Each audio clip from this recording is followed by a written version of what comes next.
नमस्कार, मैं doctor Amit Kesarwani, founder and director अनुसंधान एकेडमी सिविल लाइन्स इलाहाबाद। आप सब लोगों का अनुसंधान एकेडमी में हार्दिक स्वागत व अभिनंदन करता हूँ। Student, UGC net first paper और यूजीसी नेट सोशलॉजी पेपर, इन दो विषयों पर मैं अपनी एकेडमी के माध्यम से शिक्षण करता हूँ। इन दो विषयों में समाजशास्त्र विषय में मैंने कई एक वीडियोस बना के इससे पहले अनुसंधान एकेडमी के यूट्यूब चैनल पे अपलोड किया है। उसी क्रम में आज मैं आपके साथ एक महान समाजशास्त्री, चिंतक, दार्शनिक मिशेल फोकल्ट जिन्हें हम फूको भी कहते हैं और कई जगह पे इन्हें फुकाऊ भी बोला जाता है, पर आज एक समग्र चिंतन विवेचना प्रस्तुत करूंगा। सबसे पहली बात, जिस व्यक्ति के विषय में मैं चर्चा करने जा रहा हूं, ये वास्तव में कोई समाजशास्त्री नहीं बल्कि एक दार्शनिक था, जिनका जन्म फ्रांस के पोइटर्स नाम के स्थान पर 15 अक्टूबर से 1920 को, इनकी मृत्यु 25 जून सन 1984 को पेरिस में। दूसरे विश्व युद्ध की समाप्ति पर फूको पोइटर्स से पेरिस आ गए और यहाँ पर इन्होंने निकोले और नॉर्मले विश्वविद्यालय में 1946 में दाखिला लिया। दर्शन शास्त्र तथा मनोविज्ञान में स्नातक की उपाधि प्राप्त करी और इन्होंने पीएचडी एक बेहद आकर्षक एंड अट्रैक्टिव टॉपिक पर किया और वो था मैडनेस एंड सिविलाइजेशन, पागलपन और सभ्यता। पेरिस में दर्शन शास्त्र के 1965 में प्रोफेसर बने। इन्होंने उत्तर आधुनिक समाजशास्त्र पर जो भी लिखा वो एक गैर समाजशास्त्री के हैसियत से लिखा। इन्होंने शक्ति के सूक्ष्म राजनीति के सिद्धांत की अवधारणा दी। नीत्शे, डेविड स्ट्रॉस से काफी प्रभावित थे। इन्होंने ज्ञान का विमर्श व शक्ति का विमर्श प्रस्तुत किया। ज्ञान का संबंध शक्ति के साथ जोड़ के देखा। इन्होंने पागलपन, भाषा, ज्ञान, शक्ति पर अध्ययन किया। पागलपन एवं अनाथालयों की आनुभाविक अध्ययन किया, अनाथालय पर अध्ययन किया, पागलपन पर अध्ययन किया, एक इम्प्रेस्टिक स्टडी किया।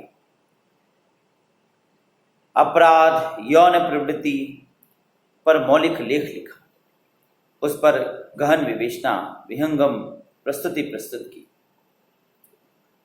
वेबर के तार्किक सिद्धांत मार्क्स से आर्थिक निर्धारणवाद से काफी हद तक प्रभावित थे, परंतु मार्क्स के आर्थिक निर्धारणवाद से पूरी तरह सहमत नहीं थे। आप समझ ही रहे हैं, यह दौर बदलने वाला युग था। मिशेल फोकल्ट जिस युग में थे, इस युग में मार्क्सवाद की रूढ़िवादी अवधारणाओं से अब लोग उब चुके थे। यह युग था जब मार्क्स को नए सिरे से देखने का प्रयास किया जा रहा था।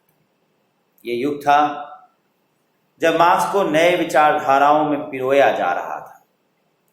मार्क्स के सिद्धांतों को अपनाया तो जा रहा था, परंतु मार्क्स को एक नए सोच के साथ विकसित करने का प्रयास किया जा रहा है। मार्क्स को एक नई अवधारणा में प्रस्तुत करने का प्रयास किया जा रहा है। मार्क्स को एक नए स्वरूप देने का प्रयास किया जा रहा था। कोशिश की जा रही थी कि मार्क्स को नए दृष्टिकोण से देखा जाए। तो मार्क्स के बेसिक्स को तो जरूर लिया गया, परंतु आज की आधुनिक बदलती प्रवृत्तियों के साथ उन बेसिक्स पर दार्शनिक रूप से चिंतन करने का कार्य किया जा रहा था। फोकल्ट को शक्ति का दार्शनिक कहा जाता है, फिलॉसफर ऑफ पावर। इन्होंने शक्ति की वंशावली प्रस्तुत की, जीनियोलॉजी ऑफ पावर फोको के अनुसार जिस व्यक्ति के पास जितना अधिक ज्ञान है उसके पास शासन करने की उतनी ही शक्ति है। यानी ज्ञान ही शक्ति है। और ये बहुत प्रमुख टर्मिनोलॉजी है, बहुत प्रमुख वाक्य है जो फूको के साथ कई एग्जामिनेशंस में पूछा गया। मुझे अच्छी तरह से याद है कि 1997 में 2007 में जब मैंने नीट का एग्जामिनेशन दिया था तो ये उस समय ये क्वेश्चन आया था। और उसके बाद लगभग मैं इधर 12-13 साल से देख रहा हूँ, सोशियोलॉजी के बहुत से एग्जामिनेशंस में ये स्टेटमेंट पूछा गया कि ज्ञान ही शक्ति है। हायर में भी पेपर में था, यूजीसी के अलावा यूपीएससी के एग्जामिनेशंस में, पीसीएस प्री के एग्जामिनेशंस में भी इसे बहुत पूछा गया। तो इन्होंने ये बताने का प्रयास किया कि भाई उत्तर आधुनिक समाज में ज्ञान उत्पादन का साधन है। मार्क्स को माना, मार्क्स ने उत्पादन के साधनों की व्याख्या करी और कहा उत्पादन के साधन बदलते हैं, उत्पादन के साधन बदलते हैं, समाज में बदलाव आता है। और उत्पादन को उन्होंने अर्थव्यवस्था के साथ जोड़ा। उन्होंने कहा कि उत्पादन जो है वो आर्थिक ताने बाने से जुड़ा हुआ है और अर्थव्यवस्था के प्रणालियों में उत्पादन की प्रोडक्शन के मीडियम्स में बदलाव आता है और वो समाज में बदलाव आता है। इन्होंने ये माना कि उत्पादन के साधन बदलते। मार्क्स की इस थीम को स्वीकारा, लेकिन ज्ञान को उत्पादन का नया साधन माना। यानी इस प्रकार से देखें तो ये मार्क्स से अलग हटके वैचारिकी पे चले जाते हैं। अब इनके सिद्धांतों में हम देखें तो मार्क्स और हीगल के समन्वय दिखाई देता है। हीगल ने भी माना था कि यह सृष्टि पदार्थ जन्य है, मटेरियल्स मैटर से बना है, मनुष्य का मस्तिष्क पदार्थ से बना है, पदार्थ में बदलाव होता है तो मनुष्य के मस्तिष्क में भी बदलाव होता है और चिंतन में बदलाव होता है।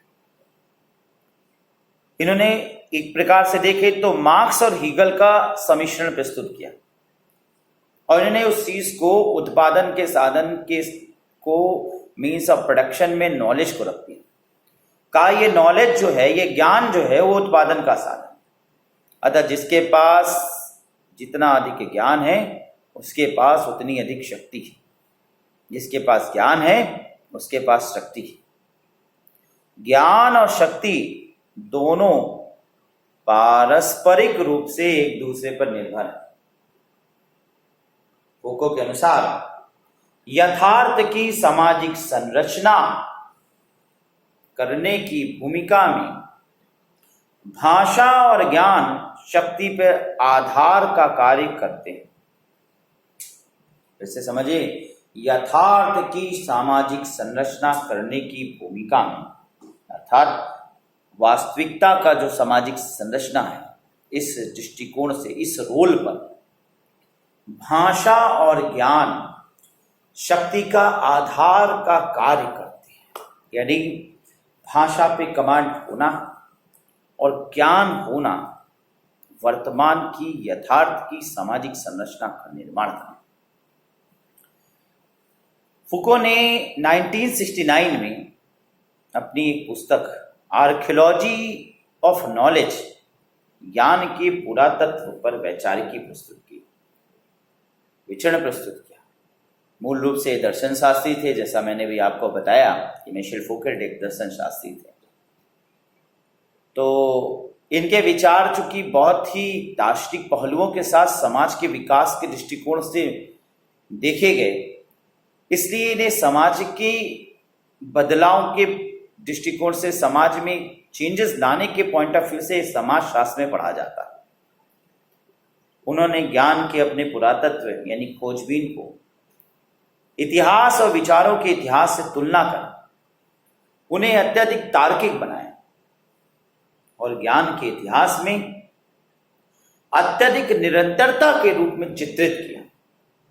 इस प्रकार फूको ने ज्ञान रूपी संरचना के इतिहास में ज्ञान रूपी संरचना के आधार पर समाज का अध्ययन किया और बताया कि ज्ञान ही आने वाले समाज में उत्तर समाज पोस्ट सोसाइटी संरचना का निर्धारण करेगा। यानी आने वाले समाज में जो पोस्ट सोसाइटी, आने वाले समाज में जो उत्तर समाज का निर्माण होगा वो पूरी तरीके से ज्ञान पर बेसिस होगा और यहाँ जो मीडियम होगा प्रोडक्शन का वो नॉलेज होगा। अब स्पष्ट है कि इनके विचारों में आधुनिकता का काफी प्रभाव दिखता था। आधुनिक विचारक थे, नए युग के साथ बदलते धर्मन को देख रहे थे, बदलते परिदृश्य के साथ उन्होंने देखना शुरू किया कि आज के दौर में अर्थव्यवस्था बहुत होने पर भी उसी को पूजनीय माना जा रहा है, उसी की शक्ति है, उसी के पास पावर है जिसके पास ज्ञान है। आपके पास अगर नॉलेज है, उस नॉलेज का आपने सही उपयोग किया तो आप सिविल सर्वेंट हैं। नॉलेज है तो आप बड़े शिक्षक हैं, प्रोफेसर। यही नॉलेज इंसान को बड़ा राजनीतिक बनाता है, यही ज्ञान व्यक्ति को प्रधानमंत्री बनाता है, यही ज्ञान व्यक्ति को पूजनीय बनाता है और ज्ञान के बल पर व्यक्ति बहुत कुछ करता है और अपने जीवन को बदलता है। ज्ञान के बल पे इस सृष्टि में बदलाव देखा गया। जिसके पास जितना अधिक ज्ञान का सृजन है उतना ही वह विकसित और उतना ही वह सभ्य, उतना ही वह सुसंस्कृत और उतना ही वह शक्तिशाली व्यक्ति बना। वे इतिहास को प्रभुत्व की एक व्यवस्था मानते थे। प्रभुत्व की व्यवस्था यानी ज्ञान पर आधारित व्यवस्था। इतिहास की व्याख्या उन्होंने अर्थव्यवस्था के आधार पर नहीं की। इतिहास की व्याख्या उन्होंने ज्ञान पर आधारित व्यवस्था पे की। नॉलेज बेस्ड सोसाइटी बताया।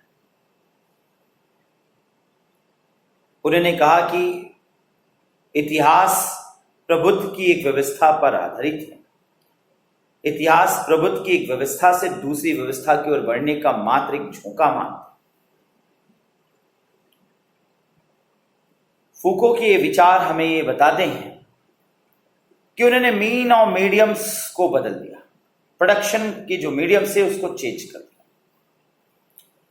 अब प्रोडक्शन ऑफ मीडियम को उन्होंने नॉलेज के संदर्भ में देखने का प्रयास किया। फूको ने अपने और विचारों की चर्चा करी। फूको ने पागलपन, कामात्मकता यानी सेक्सुअलिटी और प्रारंभिक आधुनिक संस्कृति के कई पक्षों के इतिहास का विश्लेषण किया और सामाजिक मान्यताओं की खोज करने का भी प्रयास किया। उन्होंने विवेक और पागलपन को ऐतिहासिक प्रक्रियाओं की उपज माना। कहा ये जो नॉलेज, ज्ञान, विवेक है, इसे प्राप्त करने, इसे बढ़ाने का जो एक पागलपन, एक सनकपन है, इसी ने इतिहास का निर्माण किया, नए समाज का निर्माण किया। एक ज्ञान की पिपासुता, नॉलेज को प्राप्त करना, ज्ञान की खोज में, आर्कियोलॉजी में इतिहास का निर्माण करा। यानी इतिहास बना तब जब मनुष्य ने ज्ञान की खुदाई की, यानी नॉलेज को ज्यादा से ज्यादा गेन करना का, रिसोर्सिंग, प्रोसेसिंग करने का प्रयास किया। एक सनक सवार करके, मैडनेस ऑफ सिविलाइजेशन में कहा उन्होंने कि जो सभ्य समाज देख रहे हैं ये पागलपन, एक सनकपन की उपज है। लगातार सतत रूप से पागलपन सवार मस्तिष्क में, व्यक्ति के मस्तिष्क में कि हमें विकास करना है, अधिक से अधिक नॉलेज चाहिए और नॉलेज की ललक और ज्ञान को प्राप्त करने की जो जिजीविषा थी, इस सनकपन ने मनुष्य का इतिहास बना दिया, मनुष्य के समाज का परिवर्तन किया।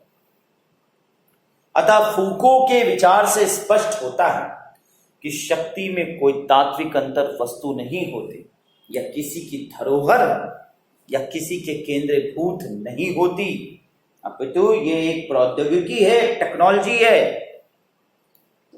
शक्ति धरोहर नहीं है। आप शक्तिशाली हैं, आप सशक्त हैं, बट आप इसको रखे रहेंगे और आपके बाद आपकी जो संतति है, जनरेशन है, वो इस शक्ति से अपने आप को आविर्भूत नहीं कर पाए, अपने आप को प्रणोण नहीं साबित कर पाए। अर्थात यह साध नहीं, साधन। फूको ने पागलपन के इतिहास के संदर्भ में ऐतिहासिक असत्यता की धारणा को विकसित किया। सन 1963 में फूको ने एक पुस्तक लिखी और ये था the birth of the clinic, और ये बहुत बढ़िया इस पर इन्होंने चर्चा किया। हिंदी में कहा जाए तो एक नैदानिक केंद्र का जन्म, द बर्थ ऑफ क्लिनिक। अब ये देखिए, काफी दार्शनिक विचारधारा से उत्प्रोत थे। इन्होंने देखा कि जो क्लिनिक है, एक डिस्पेंसरी है, जहां एक डॉक्टर काम कर रहा है, वो अपने ज्ञान के बल पर एक मृत प्राण शरीर को जीवित कर दे रहा है, अपने नॉलेज के बल पर इंसान में जीवन ला दे रहा है। उन्होंने लिखा कि मानव शरीर ज्ञान और शक्ति के परस्पर संबंधों की एक सिराओं में देखा जाए। मानव शरीर ज्ञान और शक्ति के परस्पर संबंधों का एक सिरा, यानी ये मानव शरीर का ज्ञान जो प्राप्त किया मनुष्य ने, जो एक डॉक्टर है, और इस ज्ञान के बल पर, इस ज्ञान की शक्ति पर उसने मानव शरीर का अध्ययन करा, मानव शरीर का विकास किया, उसको सही करा, उसमें जो जिसमें क्षति आई उसको दूर कर दिया।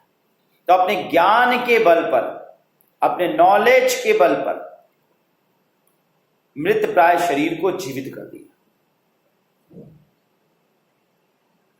एक अन्य स्थान पर फूको ने कहा कि किसी भी क्षेत्र में व्यक्ति का स्वामित्व, यानी ज्ञान की शक्ति, व्यक्ति को अत्यधिक धनोपार्जन की कुंजी सौंपता है। The knowledge is the key of acquiring much money. The knowledge is the key of gaining money.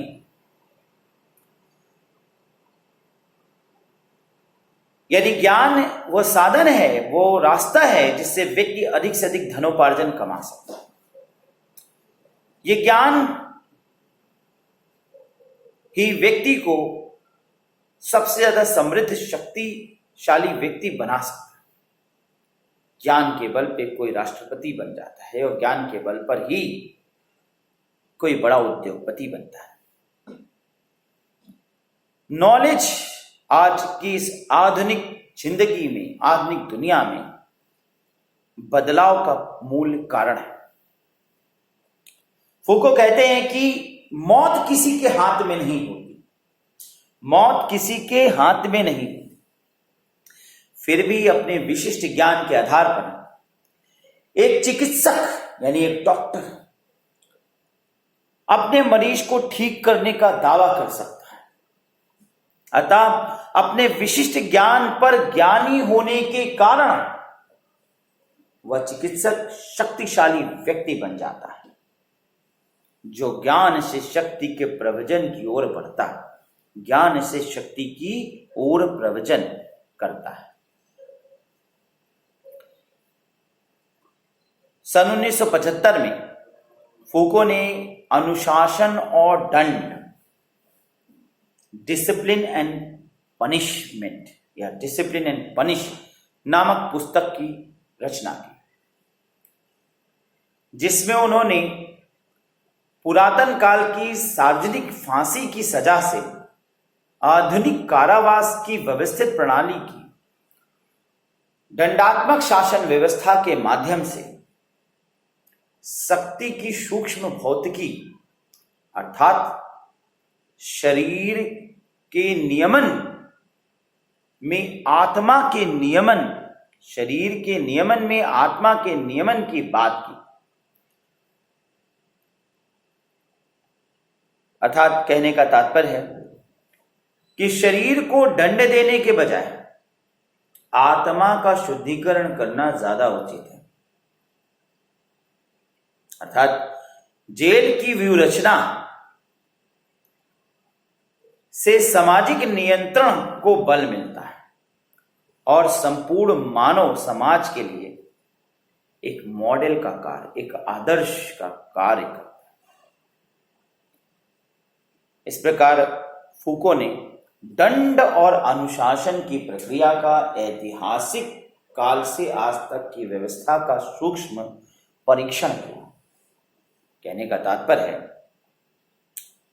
कि पहले शारीरिक दंड फांसी पे जोड़ दिया जाता था, यानी इंसान ने गलत किया, अपराध किया तो उसे फांसी दे दिया जाए, तब हम डिसिप्लिन को मेंटेन कर लेंगे। किंतु आज शरीर को नियंत्रित करने की अपेक्षा आत्मा को नियंत्रित करने का प्रयास किया जाता है, जिससे समाज में सुव्यवस्था बनी रहे। अब यदि उसे कठोर कारावास दिया जाए, लाइफ इम्प्रिजनमेंट किया जाए, तो उसको हर पल दर्द होगा, तकलीफ होगा। वो समझेगा कि उसने कोई गलत कृत्य किया। कुछ पल के लिए फांसी जरूर उसको एक भयंकर दर्द देगा और वो मृत्युकारित हो जाएगा, परंतु हर पल जब वो जेल की विरोचना में रहेगा, कठोर दंड के साथ अपना जीवन यापन करेगा,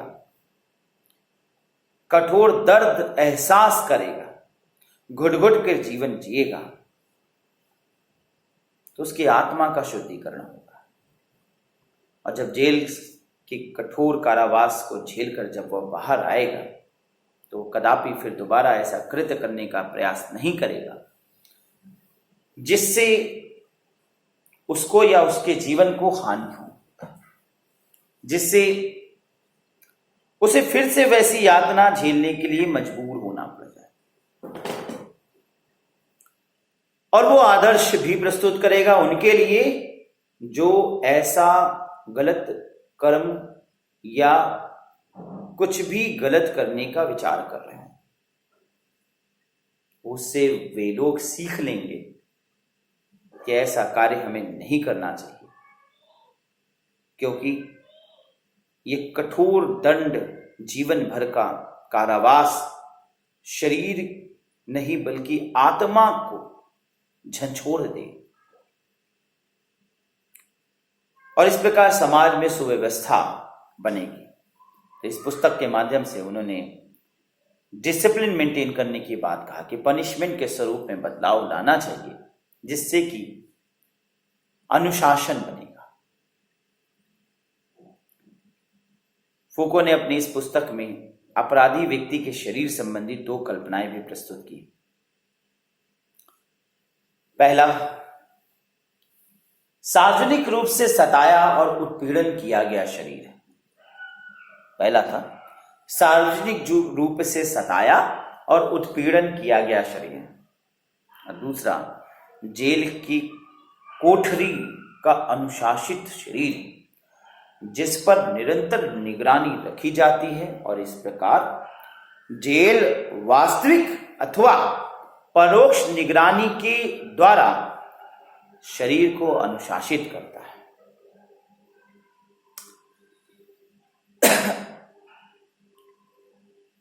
फूको के अनुसार सुधार को भी सद्भावना एवं मानवता तथा अपराधी कानून में परिवर्तनों में जेल को जन्म नहीं दिया, अपितु या तो अनुशासित समाज के उद्भव से उत्पन्न शक्ति की नई परिभाषा से उत्पन्न हुआ है। अतः ज्ञान शक्ति से जुड़ा होता है और जेल ज्ञान का उपकरण मात्र है। फूको ने उत्तर आधुनिकता को विश्लेषण करते हुए कहा कि हम कभी यथार्थ तक नहीं पहुंच सकते, क्योंकि हम प्रतीकों और संकेतों के विनिमय के अर्थ में अपना जीवन जीते हैं, जो स्वयं अज्ञान संकेतों, भाषाई संकेतों, व्यवस्थाओं की वस्तुएं होती हैं, और यथार्थ हमेशा मानवता के शब्द जाल में छुपा होता है। फूको ने एक और अवधारणा विमर्श यानी डिस्कोर्स प्रस्तुत किया। संक्षिप्त में उसकी व्याख्या करना चाहूंगा। विमर्श यानी डिस्कोर्स, विमर्श फूको की मुख्य अवधारणा है और इसका सामान्य अर्थ है प्रवचन या भाषण। डिस्कोर्स प्रवचन या भाषण, डेलिबरेशन।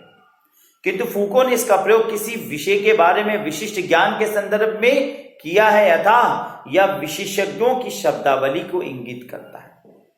इस प्रकार विमर्श का तात्पर्य ऐसे विशेषज्ञ ज्ञान या विशेषताओं से है जिसका प्रयोग विशेषज्ञ लोग करते हैं या विशेषज्ञों के क्षेत्र का ज्ञान है। ज्ञान शक्ति विमर्श का प्रमुख आधार है। अर्थात वो कहना ये चाहते हैं कि विमर्श करें, डिस्कोर्स करें, डायलॉग डिस्कोर्स करें, डिस्कशन करें, तो ज्ञान और परिशुद्ध होगा और विकसित होगा और भी ज्यादा बढ़ के निकलेगा। जितना अधिक विमर्श किया जाएगा, ज्ञान उतना परिशुद्ध होगा, उतना परिष्कृत होगा। डिस्कोर्स लगातार ज्ञान को प्रोसेस करता रहेगा। डिस्कोर्स से ज्ञान निकल कर आएगा। अतः डिस्कोर्स विशेषज्ञों की तकनीक है। तो व्यक्ति को डिस्कोर्स करना चाहिए, डिस्कशन करना चाहिए। अपने ज्ञान को वृद्धि करने का यह सर्वोत्तम तरीका उन्होंने बताया। यहां पर मैंने आपको लगातार मिशेल फौकल्ट के कुछ महत्वपूर्ण सिद्धांतों, उनके चिंतन को विवेचना किया।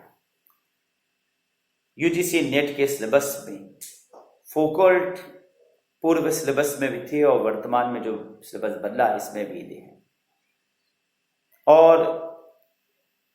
इनके थॉट्स पर क्वेश्चन अक्सर पूछे जाते हैं। लेकिन हम पुस्तकों को भुलाकर तैयारी नहीं कर सकते। Books are also essential aspect of any thinker, यानी किताबों को जरूर, उनकी राइटिंग्स को जरूर याद करके तब जाइए एग्जामिनेशन में। तो मैं आपको कुछ बुक्स जो उनके द्वारा लिखे गए, उनसे जुड़े हुए हैं, उनके विषय में यहां पर चर्चा करूंगा। पहली किताब 1961 मैडनेस एंड सिविलाइजेशन। मैं आशा करूंगा जो स्टूडेंट्स हमारे वीडियो देख रहे हैं और जो हमारे मात्र व्यूअर्स के रूप में हैं, वही अगर ये टॉपिक की तैयारी करते हैं तो एक पेजेस और पेन ले लें जिसमें जो बुक्स मैं बोल रहा हूं उनको नोटिस करते जाएं। तो 1961 में मैडनेस एंड सिविलाइजेशन ये प्रमुख पुस्तक है। उसके बाद 1963 में the birth of the clinic, 1963 में the birth of the clinic उनके द्वारा लिखी गई। 63 में ही डेथ एंड लेबिरिनिथ ये पुस्तक लिखी गई। डेथ एंड लेबिरिंथ, LABYRINTH 1963 में लिखी गई। 1966 में 1966 में the order of things and archaeology of human sciences की रचना की। उसके बाद 1969 में बहुत महत्वपूर्ण किताब ज्ञान का पुरातत्व यानी आर्कियोलॉजी ऑफ नॉलेज की रचना। उसके बाद 1971 में द डिस्कोर्स ऑफ लैंग्वेज और 1972 में द डिस्कोर्स ऑन लैंग्वेज, यानी लगातार 2 खंड निकाले the discourse of language 1971, the discourse of language 1972। और उसके बाद फिर एक बार बहुत महत्वपूर्ण किताब जिसकी अभी मैंने पूर्व में चर्चा की, डिसिप्लिन एंड पनिश 1975 में लिखा। अगले ही वर्ष मेंटल इलनेस एंड साइकोलॉजी पर एक पुस्तक की रचना किया 1976। और उसके बाद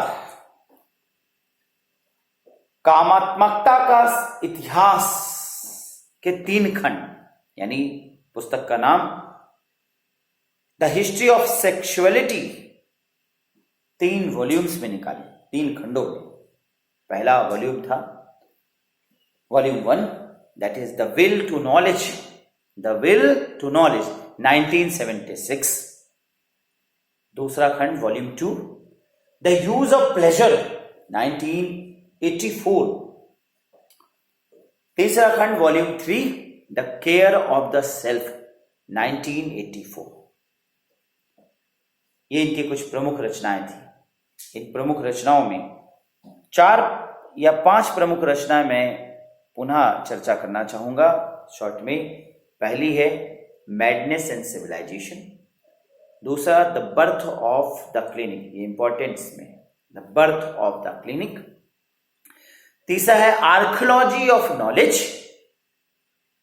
चौथा डिसिप्लिन एंड पनिश, और 5वां जो 3 खंडों में लिखा है इन्होंने वो है द हिस्ट्री ऑफ सेक्सुअलिटी। ये मान लीजिए कि एग्जामिनेशन में इन 5 किताबों में से एक किताब जरूर पूछी जाएगी, मैच द फॉलोइंग में आएगा या डायरेक्ट पूछ लिया जाएगा। तो मैंने एक प्रयास किया मिशेल फोकल्ट की संपूर्ण जीवन तथ्य को, जीवन के आयाम को, यहाँ पर उनके सोच को, उनके चिंतन को, उनके सिद्धांतों को एक रूपरेखा में प्रस्तुत करने का। आशा है आपको ये वीडियो अच्छा लगे, और अगर अच्छा लगे तो शेयर करिएगा, कमेंट करिए। कमेंट करने से मुझे एक कॉन्फिडेंस बनता है जिससे मैं और भी नए वीडियोस बनाऊं। चैनल को सब्सक्राइब करिए अनुसंधान एकेडमी इलाहाबाद, जिसमें जैसे ही कोई नया वीडियो मैं बनाऊं वो आप तक पहुंचे। और हाँ, एक चीज़ ध्यान रखिए, बेल आइकॉन जरूर दबाइएगा जब चैनल सब्सक्राइब करिएगा। बेल आइकॉन दबाने पे ही नोटिफिकेशन मिलेगा।